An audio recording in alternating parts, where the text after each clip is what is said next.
After launching Microsoft in 1975, Bill Gates became the world's richest man. As of 2022, he is worth more than $100 billion. Bill Gates accomplished a lot in his 20s after taking a 2-year leave of absence from Harvard. Gates' accomplishments gained him a lot of money. He was the wealthiest person on the planet from 1995 to 2017, with a staggering net worth of $89.9 billion. Now, how did he achieve it? And how did this relate to his habits? How did Bill Gates become the world's richest man? How did he manage it? You'll be astonished to learn that one of the world's wealthiest men attributes most of his success to a few habits he developed over the years. Here we go. From behaviors he's had since childhood to ones he learned in college after much more trial and error. Good Lucks is a channel dedicated to inspiring you to extend your perspective, achieve general life breakthroughs, and discover what personal achievement may bring us. The goal of this video is to educate you on some of Bill Gates' most essential habits and how you may better yourself using these measurements. Subscribe to receive our daily dose of financial and life knowledge. Let's get going. He is constantly learning and reading. Bill Gates takes reading into his daily life. Even his father has commented on this, claiming that a young Bill Gates was an avid bookworm. This got so bad that Gates' family had to institute a no books at dinner table rule.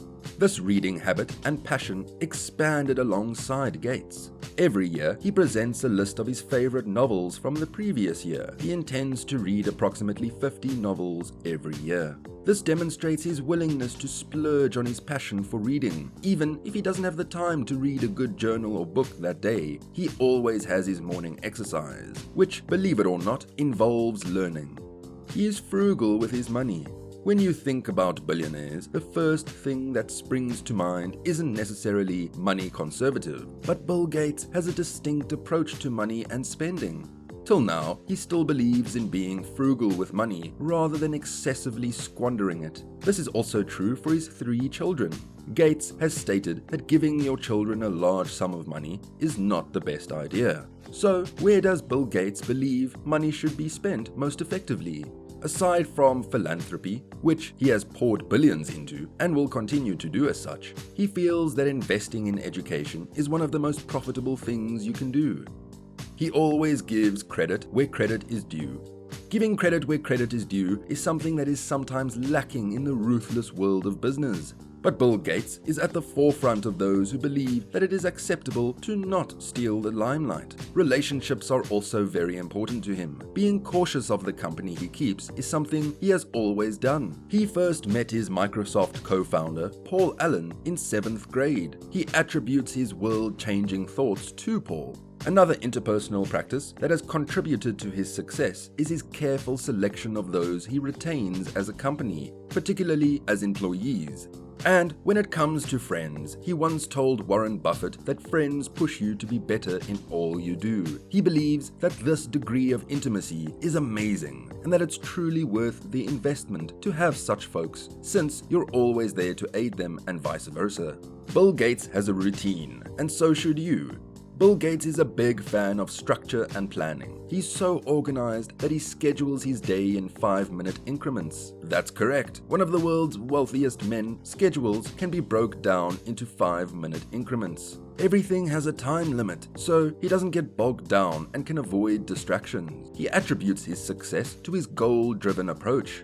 Bill Gates' day begins the moment he wakes up. He's an early riser, as you might expect. He begins his day like all greats do, with exercise, specifically cardio. He spends at least an hour a day on the treadmill in his private gym. Then, his reading habit appears in his routine. Following this helpful and profitable workout session, he tackles another item on his to-do list, keeping up with global news. He reads the New York Times, The Economist, and the Wall Street Journal's most recent headlines. This routine prepares him for the day ahead, keeping him energized and productive.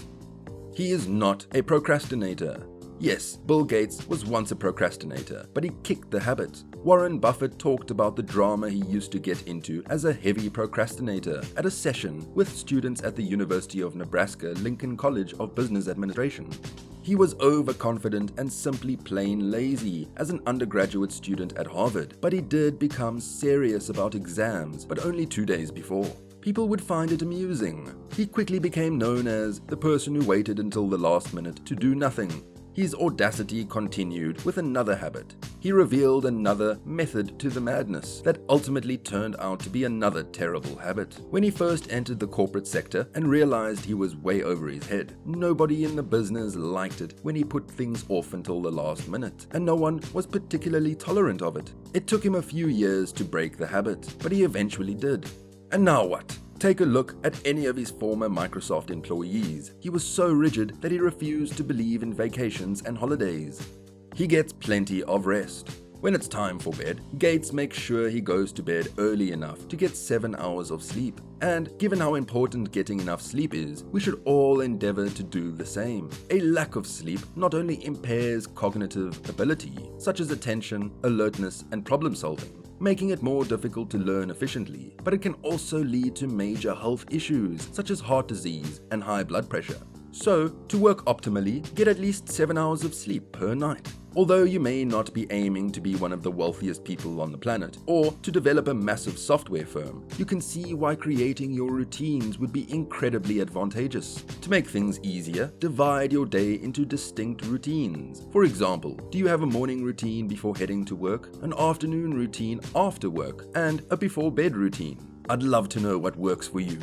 He started early, as starting early is always preferable. Bill Gates began working with computers when he was just 13 years old. If you start doing anything at a young age, you will continue with it and perfect it for many years to come. Not only would you have a better chance of winning ahead of the majority, but you would also be less likely to give up. If you have a dream that you begin working towards when you are young, you will be a lot of proof against people telling you what you can or cannot do. When you're older and people start to notice what you're truly about, you'll be stubborn enough to ignore them. You're more affected by others when you're younger. So if you've seen things on television or on the internet where others won, this may be etched into your mind and you won't have any doubt about what you can and can't do.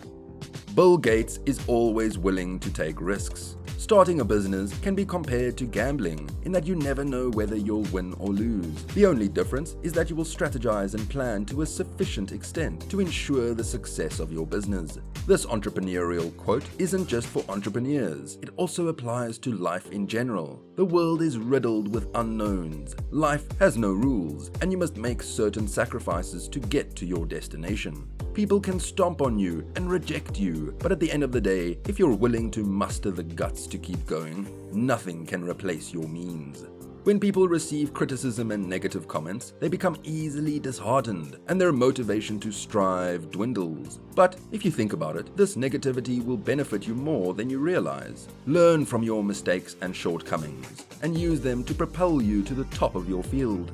He accepts failure and proceeds. Failures are more significant than successes, since failures lead to achievement. When you fail, you learn the most important life lessons and get the knowledge that will transform your life. When you succeed, you can learn from your mistakes. You are happy, others will congratulate you, and everyone wants to support you. But when you fail, everything goes dark and you learn what it's like to suffer. You'll be able to tell the real ones from the fakes. More than the satisfaction that success offers, always prioritize the lessons you gained when you failed. Use it as a weapon as you travel through life. Bill Gates is always satisfied with himself. Many people are disappointed because they are not as brilliant, wealthy, or skilled as the person they admire. You may be disappointed because you are not as successful as Bill Gates, but you must accept the fact that we are all born differently. Each person is unique, and you must accept this to be successful. You'll be more confident to do things your way if you begin to value yourself and what you give. And that concludes today's episode. Thanks for sticking with us until the end. And for those of you who are still with us, here's an extra point for your dedication. Bill Gates has faith in his ability to judge. Leaders must be tenacious in their decision-making capability at all times. When Bill Gates founded Microsoft in the 70s, it seemed as far-fetched as flying vehicles. Investors frequently condemned his proposals as impractical and absurd. Despite the lack of trust from most people, Bill chose to believe in the clarity of his vision. In these instances, it is critical to keep the broad picture in mind and to let go of any short-term setbacks. But it's also crucial to remember that impassioned intransigence does not automatically translate into arrogance. Emerging leaders must understand the habits of those who have achieved success. But to be sure, becoming a leader, like Bill Gates, is no easy undertaking. When faced with a setback, you should project confidence in your judgment while remaining open to criticism. But in the end, patience is the most important ingredient in developing a great leader. If you like this video, please like and subscribe so that this channel can grow and encourage others. Also, enable the notification bell for more personal growth content just like this. We'll see you in a later video.